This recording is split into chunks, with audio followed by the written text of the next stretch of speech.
O lobisomem.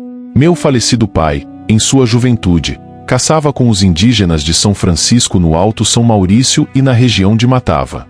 Ele era um camarada destemido e, cá entre nós, posso garantir que não odiava os nativos. O padre da missão Abenaqui alertara-o, 2 ou 3 vezes, para ter cuidado consigo mesmo, porque os aborígenes poderiam fazer-lhe mal se o apanhassem a rondar as suas cabanas. Mas os caçadores da floresta daquela época eram destemidos e vocês sabem muito bem que não se é sempre jovem. Meu pai, portanto, partiu para caçar castores, ratos almiscarados e carcajus no Alto São Maurício. Lá chegando, acampou com os Abenaqui. Sua cabana mal se cobrira de neve quando ele viu uma linda indígena, que acompanhava o pai à caça. Ela era uma moça lindíssima, embora, na tribo, ostentasse a fama de feiticeira. Era temida por todos os caçadores do acampamento, que dela não ousavam se aproximar. Meu falecido pai, que era um homem corajoso, entrou no jogo e, como falava a língua nativa fluentemente, gracejava com a bela jovem. O pai da bela garota passou 2 ou 3 dias montando as suas armadilhas, e durante esse tempo, as coisas correram bem. Devo dizer-lhe que a indígena era uma vil pagã que nunca fora à igreja de São Francisco e até se alegrava do fato de nunca ter sido batizada. Não há necessidade de contar-lhe detalhadamente como tudo aconteceu, mas o meu pai finalmente conseguiu um encontro com a garota, a algumas milhas do acampamento, à meia-noite de um domingo. Meu pai achou a hora um tanto estranha e o dia da semana um pouco suspeito, mas, quando se está apaixonado, ignoram-se muitas coisas. Ele chegou ao local do encontro pouco antes da hora combinada. Fumava silenciosamente o seu cachimbo, para ganhar paciência, quando ouviu um barulho. Imaginou que era a garota que se aproximava, mas logo mudou de ideia quando viu 2 olhos, brilhantes como tochas, que o encaravam de uma forma estranha. A princípio, pensou tratar-se de gato indígena ou um carcaju, e só teve tempo de erguer a espingarda, não alargou mais, e mandar uma bala entre os 2 olhos do animal, que, entre a vegetação, rastejava sobre a neve. Todavia, errou o tiro e, antes que tivesse tempo de proteger-se, a fera estava sobre ele, apoiando-se nas patas traseiras e tentando cercá-lo com as dianteiras. Era um animal imenso e o meu falecido pai jamais vira um lobo como aquele. Sacou a faca de caça e lhe ocorreu a ideia de que estava lidando com um lobisomem. Sabia ele que a única maneira de se livrar dessas feras malditas era tirar-lhe o sangue, fazendo-lhe na testa um ferimento em forma de cruz. Foi isso que ele tentou fazer, mas o lobisomem, maldito que era, bem se defendeu, e o meu falecido pai tentou, em vão, cravar-lhe a faca no corpo, já que fracassara no intento de libertá-lo do fadário. A ponta da faca, todavia, envergava-se sempre, como se tivesse atingido uma sola de couro. A luta continuou e tornou-se terrivelmente perigosa. Quando o lobisomem já lhe rasgava os flancos com as suas longas garras, meu pai, com um golpe de sua faca, que cortava como uma navalha, conseguiu remover uma das patas dianteiras da besta. A fera soltou um uivo semelhante ao de uma mulher ferida e desapareceu na floresta. Meu falecido pai não se atreveu a persegui-la, mas colocou a pata na bolsa e voltou ao acampamento para tratar dos ferimentos que, embora dolorosos, não representavam perigo. No dia seguinte, quando perguntou sobre a mulher indígena, soube que ela havia partido durante a noite com o pai e ninguém tinha notícia do caminho que haviam tomado. Mas julguei o espanto do meu falecido pai quando, remexendo no saco à procura de uma pata de lobo, encontrou uma mão indígena, decepada logo acima do pulso. Era simplesmente a mão da pérfida garota que se transformará em lobisomem para beber o seu sangue e mandá-lo para o diabo, sem sequer lhe dar tempo a um ato de contrição.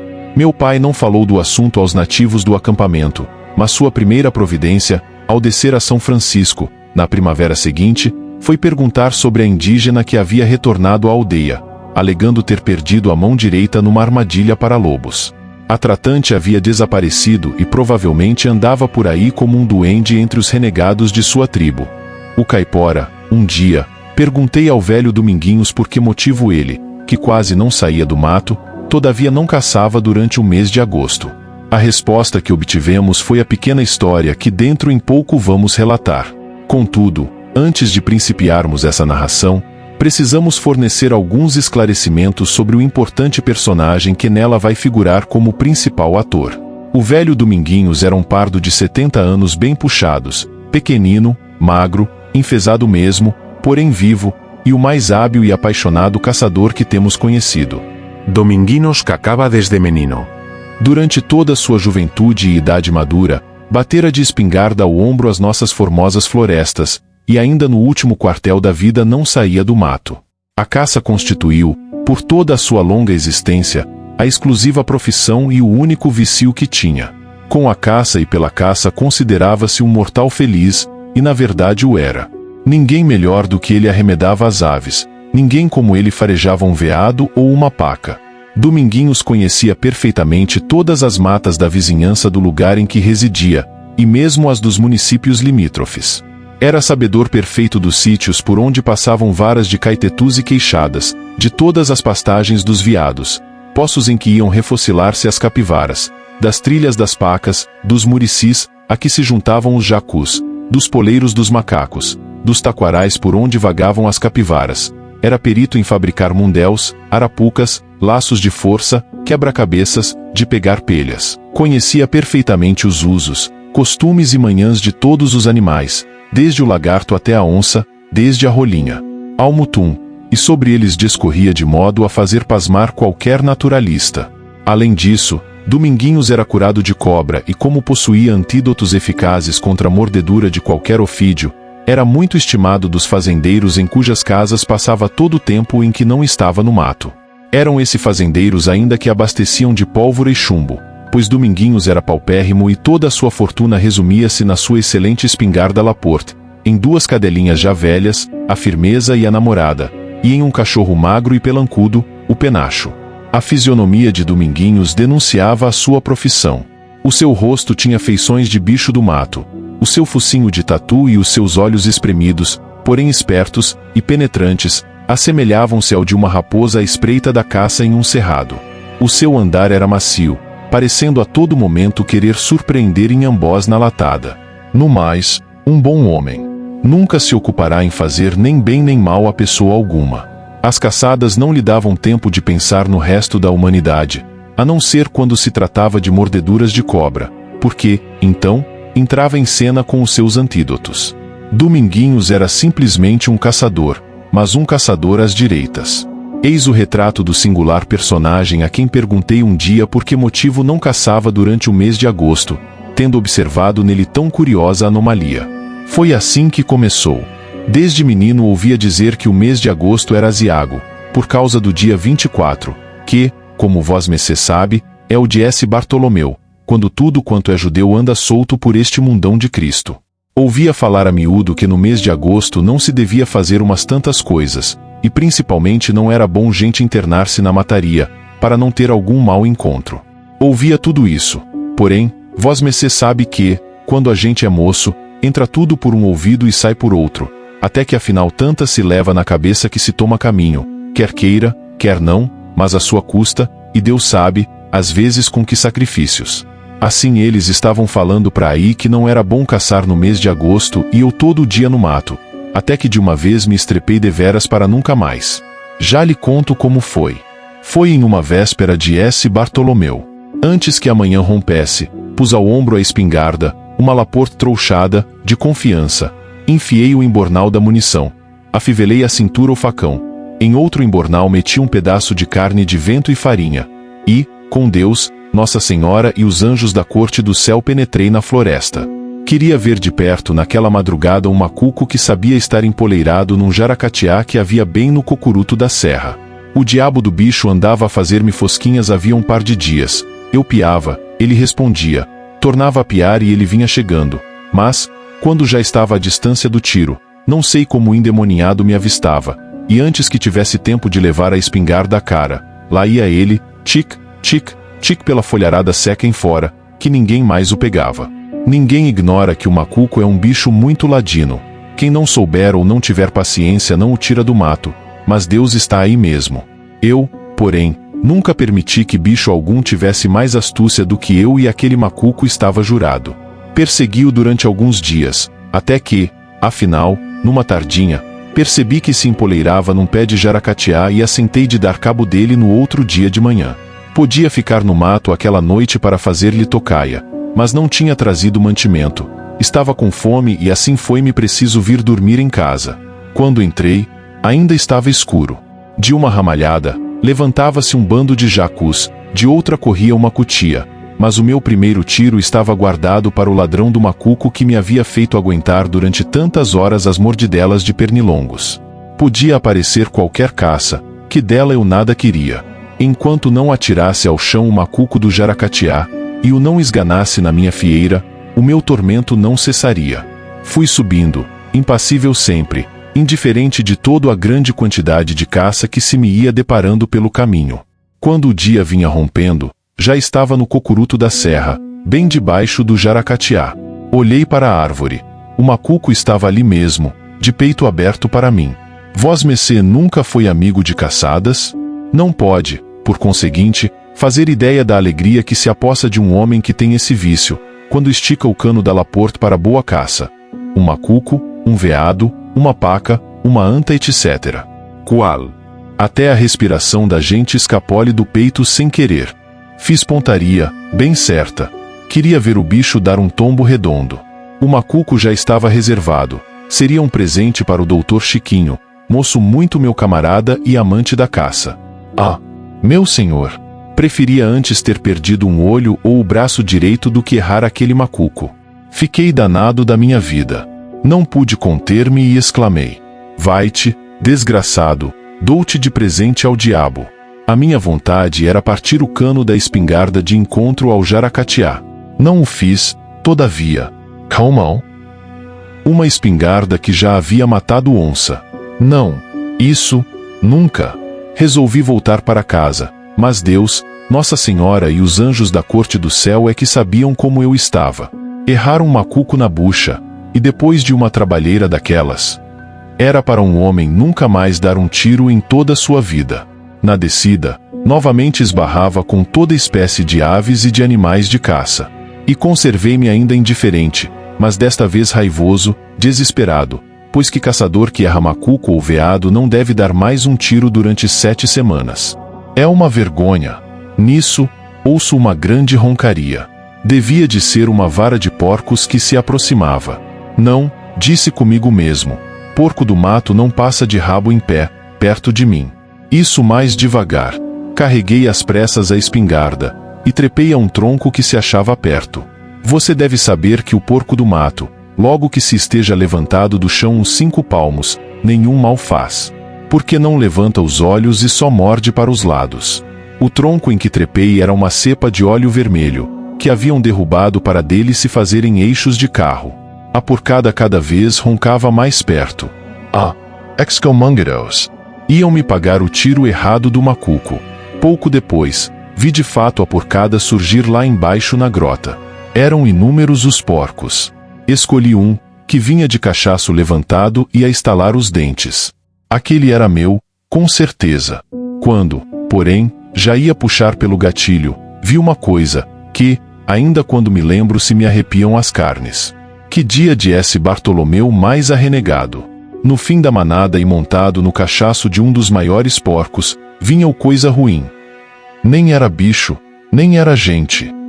Parecia-se, em verdade, com um homem, mas tinha o corpo todo peludo e era de rosto fechado. Mas, o que é ainda mais para admirar, o maldito trazia a tiracolo o macuco que eu havia errado. Lembrei-me, então, de tudo. Pois eu não havia dado aquele macuco ao diabo, o diabo havia o caçado. Os porcos passaram todos, e não tive coragem de atirar neles. O coisa ruim passou também, rente por mim. De vez em quando soltava um grito esquisito, para tocar a vara de porcos, e dentro em pouco tudo desapareceu, os porcos e o demônio. Tratei de bater para minha casa. Quem disse, porém, que podia sair do mato? Qual? Aquilo parecia até coisa mandada. Um mato em que eu andava todo dia, e a qualquer hora, mesmo da noite. Pois, meu senhor, perdi-me. O caminho era ali mesmo, e eu ia andando. Mas, daí a pouco, esbarrava numa moita de corumbaba por onde nem um rato passaria. Seguia por outro lado, também havia caminho por ali. Mas, daí a bocado, via em frente uma tapada de brejaúba, com cada espinho que só uma cobra por ali poderia penetrar. Bato para aqui, bato para ali, ¿Cuál? Nada. Não saía do mesmo lugar. Não havia que duvidar. Estava perdido. Assim passei todo o dia, e já a noite se avizinhava sem que eu pudesse compreender como fora que me sucedera aquilo, num mato em que era tão vagueano, quando, então, me lembrei do que havia contado um caboclo velho. Ah! Agora compreendia por que me tinha perdido.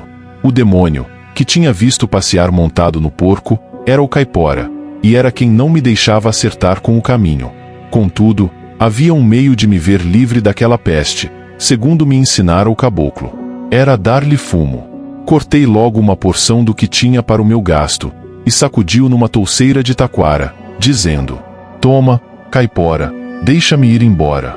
No mesmo instante o coisa ruim, que passará montado no porco, saltou diante de mim e, fazendo caretas, embrenhou-se por entre as taquaras, apanhou o pedaço de fumo, e pôs-se no mundo.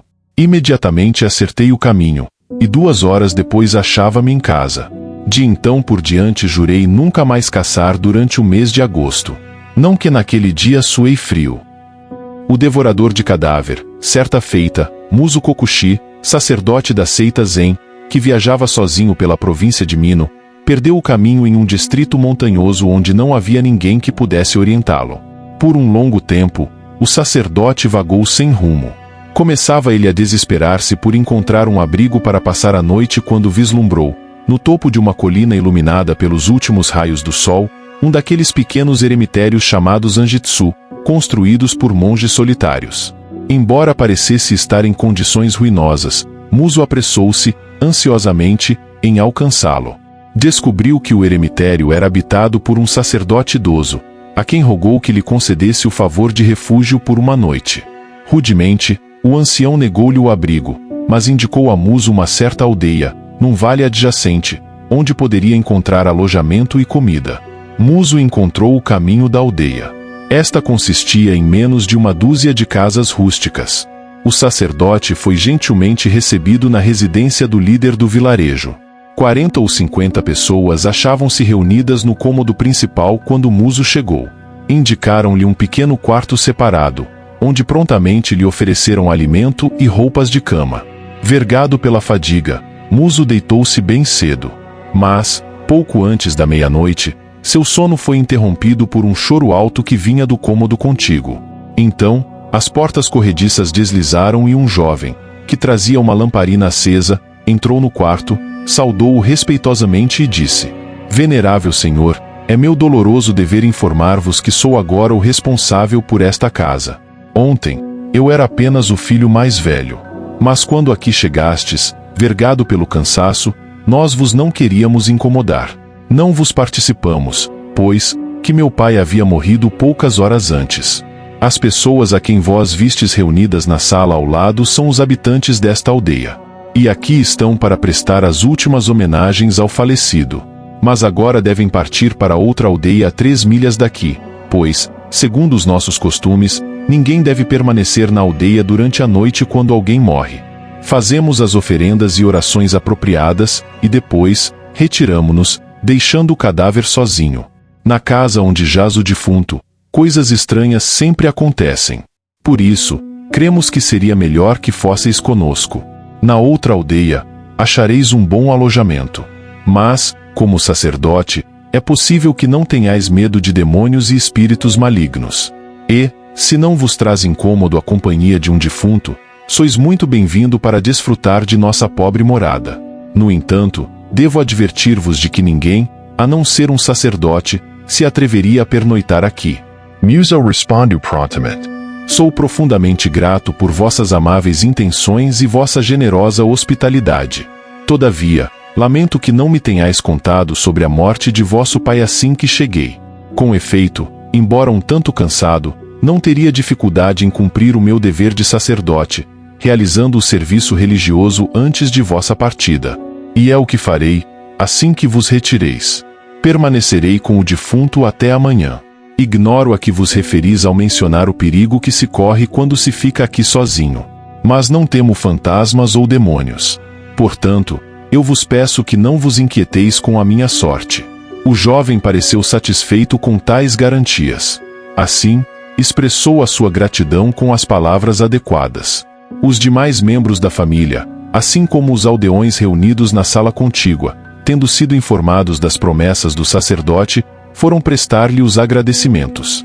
Depois, disse o dono da casa: agora, venerável senhor, malgrado muito deploremos vos deixar sozinho, devemos nos despedir.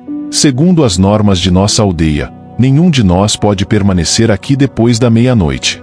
Nós vos imploramos, amável senhor, que cuideis de vosso honorável corpo enquanto não estivermos aqui para vos servir. Se, por acaso, ouvirdes alguma coisa estranha durante a nossa ausência, por favor dizei-nos quando voltarmos pela manhã. Todos, em seguida, deixaram a casa, exceto o sacerdote, que foi para o quarto onde jazia o cadáver, estendido em meio às habituais oferendas, à luz de uma pequena lâmina budista, atômio.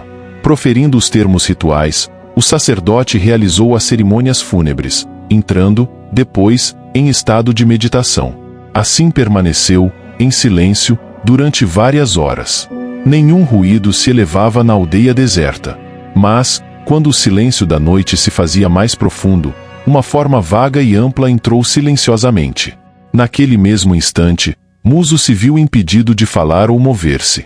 Ele viu que a forma se apoderava do cadáver, como se tivesse mãos, e o devorava mais rapidamente do que um gato devora um rato. Começou pela cabeça e depois prosseguiu, comendo tudo: o cabelo, os ossos e até mesmo a mortalha.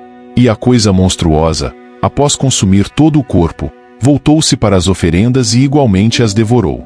Depois, foi embora tão misteriosamente quanto havia chegado. Quando os aldeões voltaram na manhã seguinte, encontraram o sacerdote a aguardá-los na porta da casa. Todos o cumprimentaram.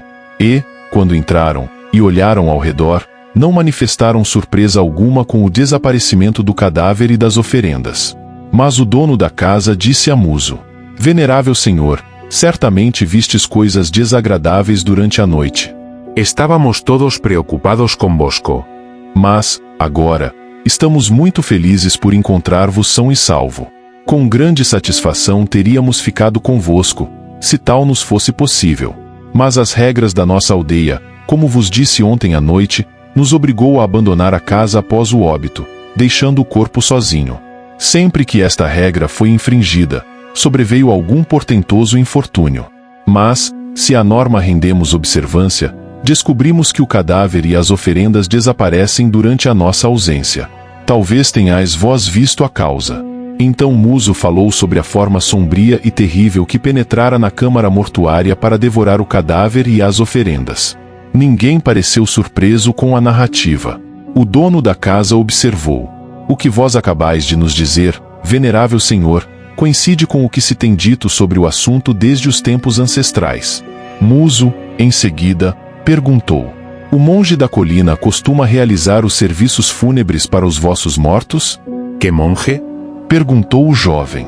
O monge que, ontem à noitinha, me indicou esta aldeia, respondeu Muso.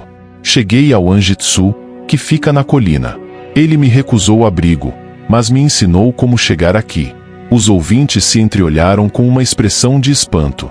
Após um instante de silêncio, o dono da casa disse: venerável senhor, na colina não há monge ou Anjitsu algum. Há muitas gerações que nenhum monge reside nesta região. Muso nada mais disse sobre o assunto, pois era evidente que os seus amáveis anfitriões acreditavam que ele houvera sido iludido por algum trasgo. Mas, após se despedir, e obter todas as informações necessárias para prosseguir o seu caminho, decidiu procurar o eremita da colina para assim verificar se realmente havia sido enganado. Achou o Anjitsu sem dificuldade. E, desta feita, o ancião o convidou a entrar. Quando Muso entrou, o eremita prostrou-se humildemente diante dele, exclamando: ah, que vergonha! Estou muito envergonhado. Estou extremamente envergonhado. Não deveis sentir vergonha por haver-me negado abrigo, disse Muso.